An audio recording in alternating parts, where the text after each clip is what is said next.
Welcome to RVA Connected with Anna Sothen, the podcast that brings local communities and businesses closer together in Richmond, Virginia. Anna will guide you through the vibrant intersections of RVA's entrepreneurial spirit, community relationships, and the latest insights and strategies for your RVA business. Get ready to feel connected to the heartbeat of our city's small businesses. Here's Anna Sothen. Good morning, everybody. This is Anna Sothen with the In Crowd here at ESPN Richmond 106.1, where we do not talk about sports. Why? Because Anna has no idea what sports are. Mike, I'm here with McLaughlin from Charred. I'm glad you're here. Yeah, I'm happy to be here. Yeah, thanks for being here. Yeah, it's going to be super fun. So you are the general manager at Charred. I am. Okay. Yes. Came back there about 6 weeks ago. I was actually the opening assistant general manager there. Okay. When we opened during COVID. Oh, so you're this sounds like a really good idea. Let's try this when the world is falling apart type of thing. Correct. Except we were planned to open March 23rd. Okay. So everything was already in place before anything actually happened. Okay. And, it was an interesting time in our lives for sure. Yeah. We were ready for big, huge things. And then, of course, March 16th happens and the country shuts down. And, we had to adjust pretty quickly. So what did that adjustment look like for you guys? Well, initial plan was that the first 6 months we wouldn't even do to-go food. Oh, okay. We were planning on just being an in-house restaurant. Gotcha. Okay. Get things going and then eventually do some to-go food. Okay. Obviously that changed very quickly. What you decided and what the world decided were two different things. So you completely different things. Yeah. So, of course we had to go strictly to-go food. Okay. And so it was kind of crazy. We had 5 managers at the time, 2 chefs, 3 managers, and we had our owners as well. And we ended up having to relieve the staff we just hired. Because obviously we didn't have money coming in or anything like that. And then we ended up having to, open for to-go food right away. And it was just the 5 of us kind of running this restaurant from morning to night. Okay. Doing prep, cooking, the front of house stuff, and also trying to deal with the trauma of COVID. Yeah. All at the same time. Absolutely. Well, personally too, right? Like the whole, how do you manage that as a human being, but also as a business owner, trying to help that's a lot to take on, especially with a brand new venture. Like this wasn't something that was already established. You guys were getting ready to go. Yeah. So yeah, it was kind of crazy. Yeah. So tell me a little bit what that process was like or what you guys were feeling during that time. It was definitely a lot of mixed emotions for sure. It was, I think, just more overwhelming than anything, just because we had no idea what was going to happen. I felt like a lot of us were very optimistic that COVID was just going to be this 2-week thing. Right. We're just going to shut. That's what it was originally, right? We're going to shut down for 2 weeks. It's going to go away and then everything's going to be fine. Right. And it was like 3 years later. Yeah. And then so as we're, going in that 2-week thing, we're like, oh yeah, this is just 2 weeks. Let's get through this 2 weeks. Right.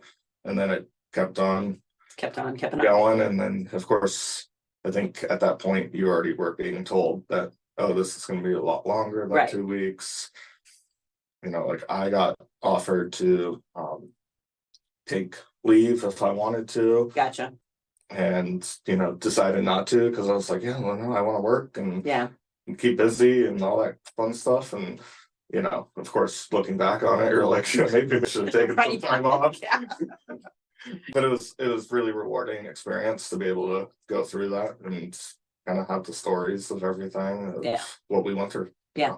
So share a little bit about that, because I feel like, I don't know, for me personally, there was, thinking back during COVID, I was very blessed. Like I got to stay home. My husband, now worked from home, so we didn't have to go out a lot, but there was still a lot of people who were out and about in the world and still trying to manage that. So tell us about some of those successes where you felt like, even though in a time period where things were so bleak, for lack of a better word, there were shining moments and wins and stuff like that. Yeah, no, the wins were actually really cool just because people were coming in, and you saw a whole new light of people for sure. Okay. Especially in the restaurant industry, people were very grateful that we were open and that we were providing food. There were a lot of people that were, I think, scared and nervous and, freaking out at home, and they didn't have, friendships going on or anything like that. So when they, came in the door, even with their masks on, for those, 5 minutes, just having interaction with somebody, Absolutely. they really expressed their gratitude.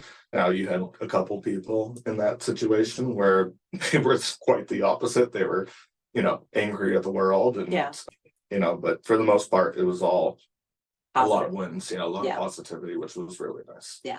Well, I feel like, one, I'm a firm believer that it takes all kinds of kinds to make the world go round, right? If we all walked around, did the same thing, said the same thing, walked the same way, that life would be sure as heck boring. It would. Right. And I think that even when you are faced with adversity, of people who come in and they're angry, and it's not at you, right? It's at the situation, and you just happen to be the person who's the receiver of that. It makes you even more grateful for the people who come in and are kind and grateful and stuff like that. So share with me a little bit, because it was just the 5 of you, right? Running the ship, which is a pretty daunting task. Like, you think about running a restaurant with just 5 people is unimaginable. How were those dynamics between the 5 of you guys? Like, what transpired? It was a mix of a lot of things. At first, there was a lot of good camaraderie and teamwork from it. We made sure that at the end of the night, we were having drinks with each other afterwards, just because that was the only way we could celebrate our victories. Right. And so we would, sit around the bar together and have a couple drinks and enjoy our time together.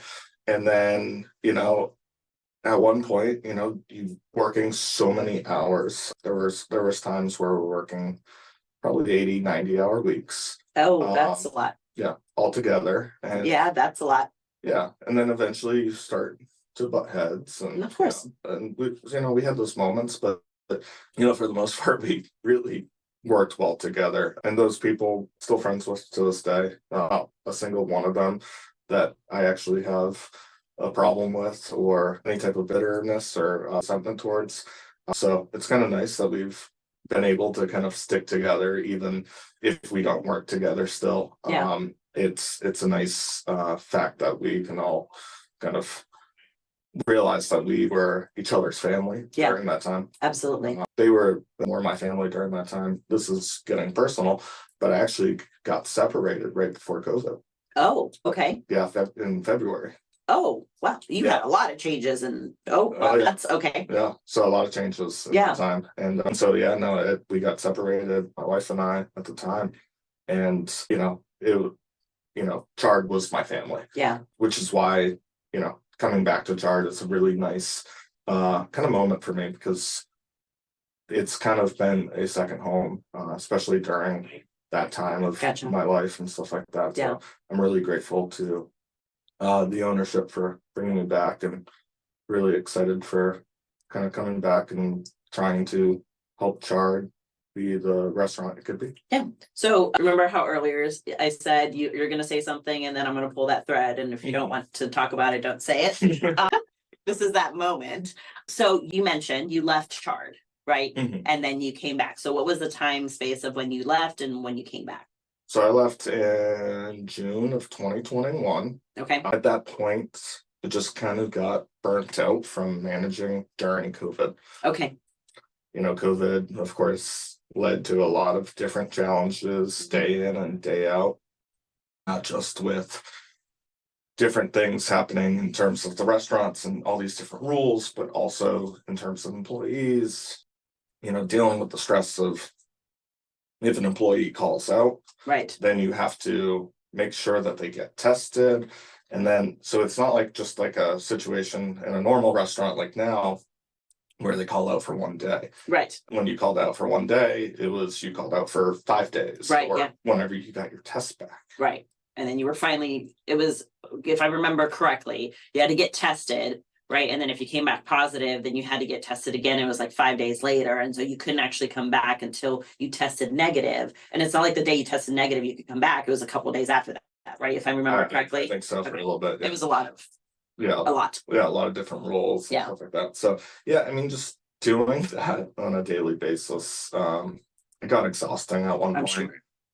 And so, before managing, of course, I've worked as a server and a bartender, so I figured I could go serve somewhere else, take a lot less hours, Right. a lot less stress. And at that point, I actually was moving in with my girlfriend at the time. Gotcha. And her kids. Okay. And so it was just this kind of moment. I think it was good to kind of take a step back out of management, have a little bit more time to kind of focus on my own life. Right.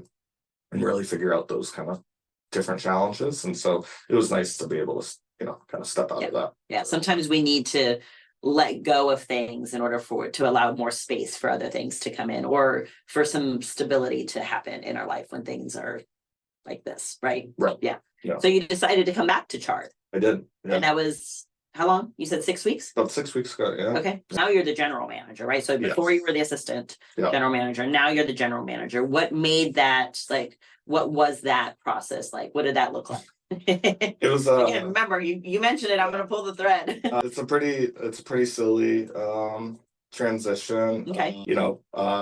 My current wife and I, we'd like to go into Charred, and just because it's right down the street from us, it's still been, kind of a home to us. And so we came in one day and during lunch, and I asked for one of the owners.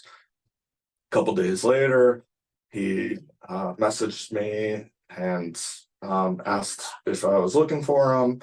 And then it kind of turned into, oh, you're looking to become a manager? And I was like, no.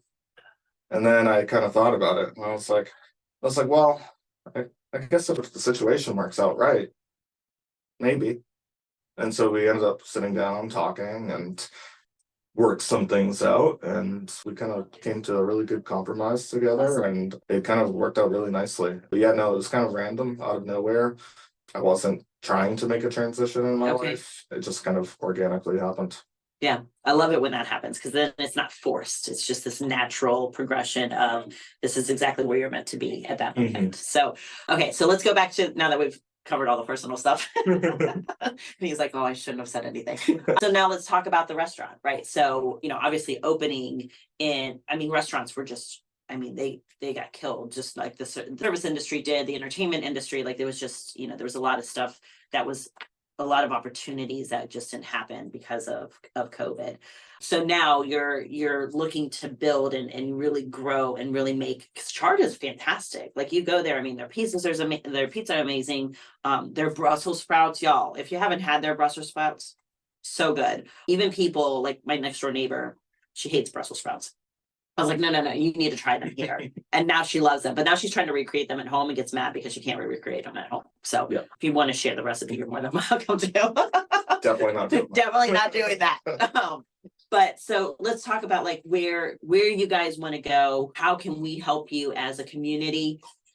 Okay, how can we help you as a community really grow your brand in, Midlothian and Chesterfield? Yeah, I think that's probably just the biggest thing is being a part of the community. Yeah. We are a local owned place, which is really nice to have around here. When you go into the restaurant, it doesn't feel necessarily like your traditional locally owned place, because it's really nice in there. It is. It's beautiful. It's really pretty. They invested a lot of money into the spot. So we really just want to kind of elevate it just a little bit. I think that was the biggest thing that happened during COVID, was we had this intention of being slightly elevated, and we never really got that full opportunity to be the place that we kind of envisioned. So just recently we have changed our dinner menu.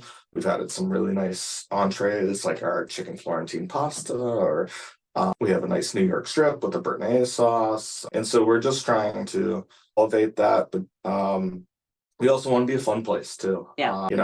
And have that kind of mixed balance. So really just coming out, supporting us. We have a great patio.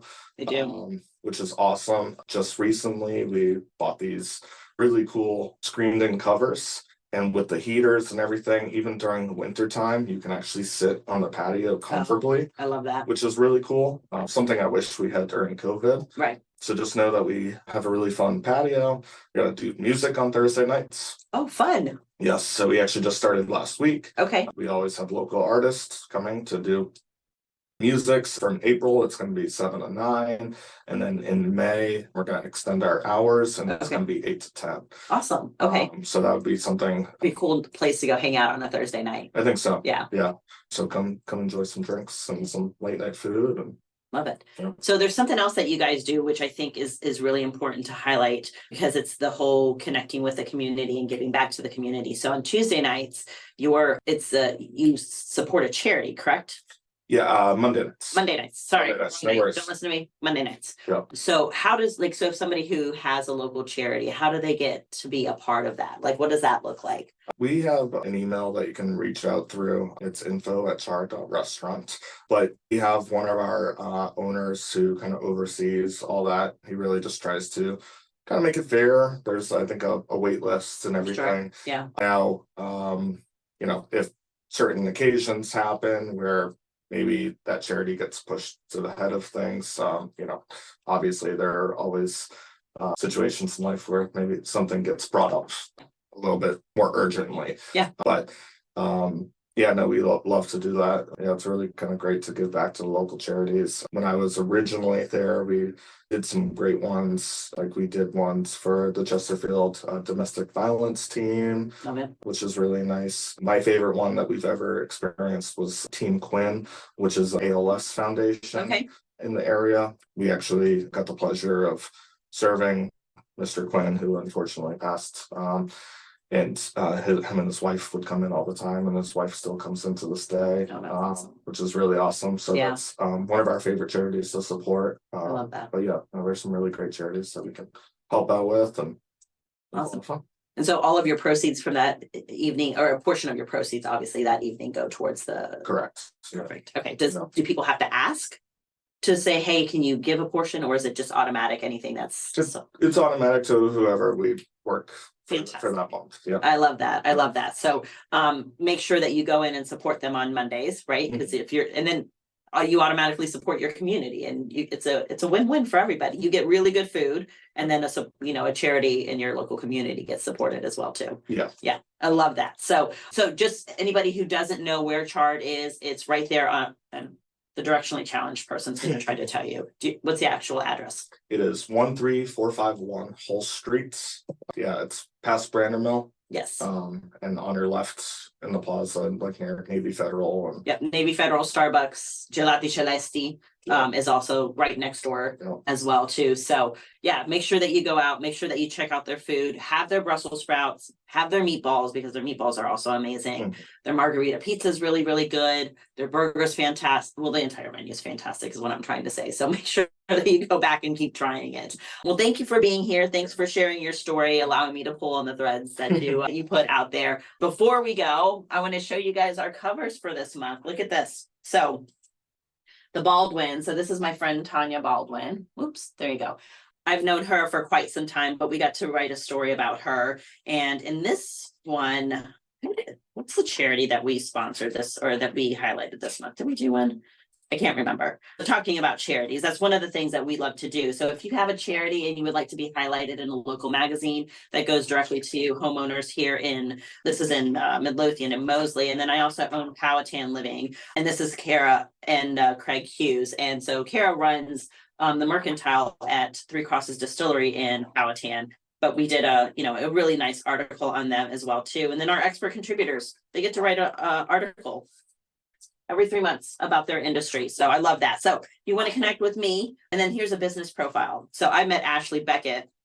She's running the Pearl at Watkins Center. Amazing, amazing human being, right? So we talk about community. We talk about amazing human beings that are in our community and what they're doing. And I love that I have this platform to be able to, to do that, or put businesses like yours in front of, their customers to give you guys an opportunity to showcase yourself as well too. So again, thank you for being here. Always, every Thursday, I'll be recording, so you'll see me live then. And then this will air next Monday morning at 5 a.m. I listen to it on my way to yoga.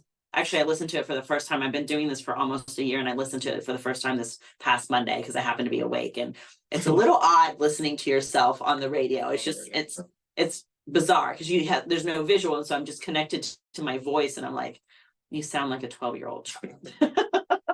but it's fine. So again, thank you for being here. Thank you for sharing. Yeah, absolutely. I loved it. So thank you guys for being here. Check in next week as well. And as always, my friends, stay fluid. I'm always cheering for you.